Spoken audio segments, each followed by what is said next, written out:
Airavat palace. यह आप क्या कह रहे हैं? आप रणवीर को अब्रॉड भेजेंगे? निर्मला जी ने थोड़ा हैरान परेशान होते हुए अधिराज जी से पूछा। तो अधिराज जी, जो सोफे पर काफी सीरियस एक्सप्रेशन के साथ बैठे हुए कुछ सोच रहे थे, उन्होंने निर्मला जी से कहा, हाँ निर्मला जी, और मैंने यह फैसला बहुत सोच समझ कर लिया है, और वैसे भी उसकी आगे की पढ़ाई अब्रॉड में ही होगी। दादी ने परेशान होते हुए कहा, पर उसकी पढ़ाई तो यहां भी हो सकती है ना, उसे अब्रॉड भेजने की क्या जरूरत है? निर्मला जी की बात सुनकर अधिराज जी ने मन ही मन कहा, क्योंकि उसके बारे में जो मैं जानता हूं वो आप नहीं जानती है निर्मला जी। आपका पोता गलत रास्ते पर निकल चुका है, और जिस रास्ते पर वो चल रहा है आगे जाकर उसके लिए खतरा बढ़ ही जाएगा। मैं उसे इन सब चीजों से दूर रखना चाहता हूं। निर्मला जी की बात का जब अधिराज जी ने कोई जवाब नहीं दिया तो उन्होंने दोबारा कहा, क्या सोच रहे हैं आप? मैं आपसे कुछ कह रही हूं और आप मेरी बात का जवाब ही नहीं दे रहे हैं। अधिराज जी ने खड़े होते हुए कहा, बस मैंने फैसला कर लिया है निर्मला जी, इसके आगे मैं कोई और बात नहीं करना चाहता। कहकर अधिराज जी रूम से बाहर निकल गए। दादी ने उन्हें जाते हुए देखा और धीरे से कहा, आखिर क्या चल रहा है इनके दिमाग में? ये ऐसे ही कोई फैसला नहीं लेंगे। आखिर ऐसा क्या है जो ये मुझसे छुपा रहे हैं?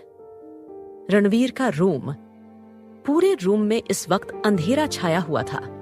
यहां तक कि ग्लास वॉल पर लगे ब्लैक कलर के कर्टेन भी बंद थे, जिस वजह से उस रूम में नाम मात्र की रोशनी ही नजर आ रही थी।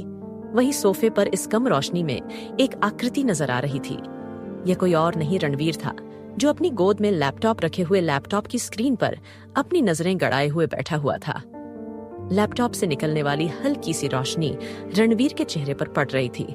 उसकी गहरी आंखें और फेस पर नजर आ रहे सीरियस एक्सप्रेशन साफ दिखा रहे थे कि इस वक्त वो कितने ज्यादा सीरियस मूड में है। अपने कान पर लगे ब्लूटूथ से वो किसी से बात भी कर रहा था। तभी रणवीर ने अपनी तिरछी नजरों से दरवाजे की तरफ देखा। रूम में अंधेरा होने की वजह से दरवाजे के नीचे से नजर आ रही रोशनी में उसे किसी की हल्की से परछाई नजर आई। वह समझ गया कि उसके दरवाजे के बाहर जरूर कोई है। इस हलचल को महसूस करते ही रणवीर की भौहें सिकुड़ गईं। उसे बिल्कुल पसंद नहीं था कि उसके काम के वक्त, खासकर उस काम के वक्त जिसे लेकर वह बहुत ही ज्यादा सीरियस था, कोई भी उसे डिस्टर्ब करे। कुछ देर तक रणवीर अपने सख्त चेहरे के साथ उस परछाई को देखता रहा। जब काफी देर तक वह परछाई वहां से गायब नहीं हुई तो रणवीर ने अपना लैपटॉप साइड में रखा और झटके से जाकर डोर को ओपन किया। इसी के साथ एक सॉफ्ट सी क्यूट बनी उसकी बाहों में थी, जिसे रणवीर हैरानी से अपना सिर नीचे किए उसे देख रहा था। कुछ देर पहले। माही, तुझे लगता है ये सब काम करेगा? कहीं ऐसा नहीं हो कि हम दोनों बेमतलब उसमें फंस जाएं। माही, जो अपने हाथ में एक रस्सी पकड़े हुए आगे आगे चल रही थी, वह रुकी और पीछे मुड़कर उसने नेहा की तरफ देखा, जो अपने हाथ में एक ट्रे में एक गिलास में ग्रीन कलर का कुछ लिक्विड लिए उसके पीछे पीछे चल रही थी। माही को रुकते देख नेहा भी रुक गई और उसने माही की तरफ देखा। माही ने अपनी कमर पर हाथ रखते हुए कहा, मैंने जैसा कहा है वैसा करो। तुम चाहती हो ना कि तुम्हारे भाई का गुस्सा खत्म हो जाए, तो हमें उनका इलाज करना ही होगा। तो नेहा ने बेचारों वाली शक्ल बनाते हुए कहा, कहीं ऐसा ना हो कि भाई हम दोनों का ही इलाज कर दें। माही ने अपना सिरना में हिलाया और अपना माथा पीटते हुए कहा, नेहा, तुम इतनी डरपोक क्यों हो? देखो, डर के आगे ही जीत होती है, नेहा ने अजीब से एक्सप्रेशन के साथ कहा। पर डर के आगे मेरा भाई का गुस्सा भी होता है यार। माही ने पहले तो उसे घूर कर देखा, फिर कहा, अब अपने मुंह को बंद रखो और जैसा मैं कह रही हूं वैसा करो। चलो मेरे साथ, फॉलो मी। ये कहकर माही वापस आगे चलने लगी। नेहा ने ऊपर की तरफ देखते हुए कहा, भगवान जी प्लीज आज बचा लेना। सच्ची में अगर आज मैं बच गई ना तो मंदिर में आकर दादी के साथ बैठकर आपका खूब सारा भजन करूंगी। इससे दादी भी खुश और आप भी खुश।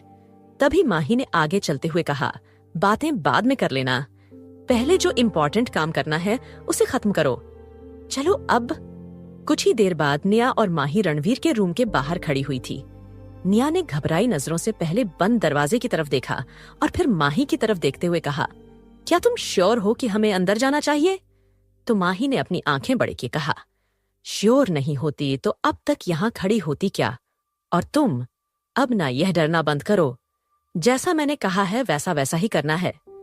निया ने रोंदू सी शक्ल बनाते हुए कहा, एक काम करो, ये काम तुम अकेले ही कर लो, मैं जा रही हूं। कहकर निया जैसे ही वो ट्रे पकड़े वहां से जाने लगी, माही ने सख्त आवाज में कहा, मैंने कहा जहां हो वहीं रुक जाओ। अब यहां तक आ गई हो तो वापस क्यों जा रही हो? फिर मत कहना तुम्हारे भाई गुस्सा करते हैं। देखा है उनका गुस्सा, जब देखो सड़ी सी शक्ल बनाए घूमते रहते हैं। एक बार मैंने यह इलाज कर दिया ना, और गुस्से वाले कीड़े का जहर भी निकाल दिया, तो फिर तुम देखना कैसे वह हमारी तरह एंजॉय करते नजर आएंगे। कहते हुए माही डोर से टिककर ही खड़ी हुई थी और निया से बात कर रही थी। दरअसल निया की हिम्मत नहीं हो रही थी कि डोर ओपन कर अंदर जाए, क्योंकि पहले भी कई बार वह बिना रणवीर की परमिशन के रूम में गई थी, तो रणवीर ने उसे अच्छी खासी सजा दे दी थी। माही और निया अभी इसी बात पर आर्गुमेंट कर ही रहे थे कि तभी एकदम से माही का बैलेंस बिगड़ा और वह सीधा पीछे जाकर गिरी। दरअसल रणवीर ने झटके से डोर ओपन कर दिया था, जिस वजह से माही पीछे की तरफ रणवीर की बाहों में ही गिर गई।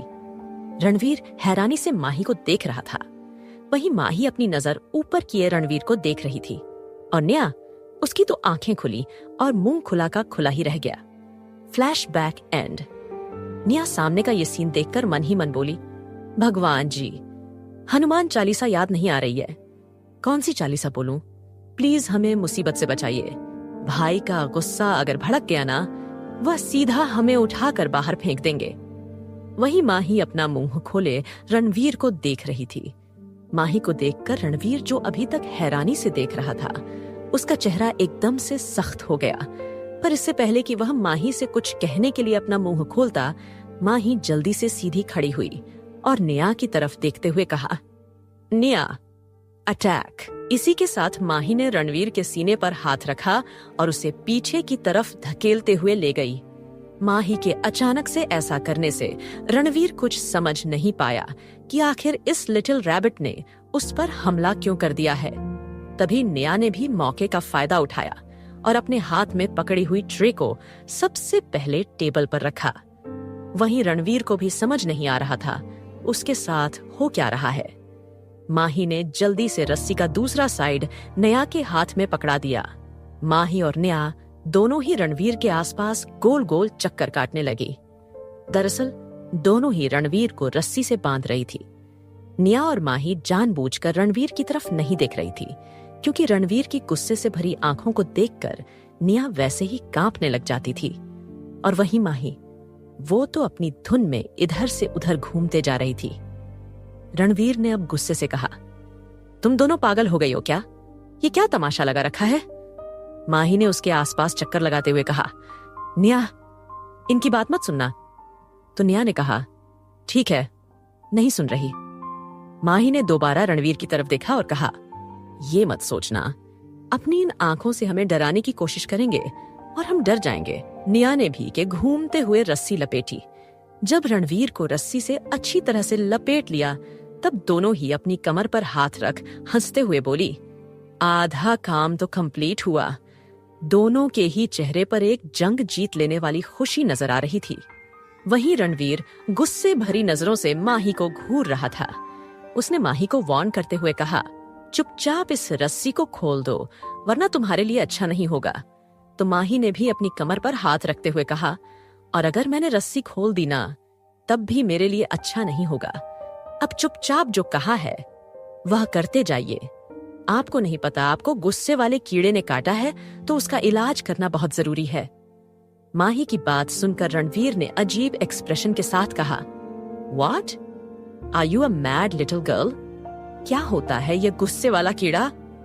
माही ने रणवीर के सीने पर हाथ रख उसे पीछे की तरफ सोफे पर धकेलते हुए कहा, पहले सोफे पर बैठिए, फिर बताती हूँ। मुझे पूरा इलाज तो करने दीजिए। रणवीर ने चिल्लाते हुए कहा, यू स्टूपिड गर्ल, मुझे किसी इलाज की जरूरत नहीं है, निकलो मेरे रूम से बाहर। पर माही भी ठहरी पक्की जिद्दी।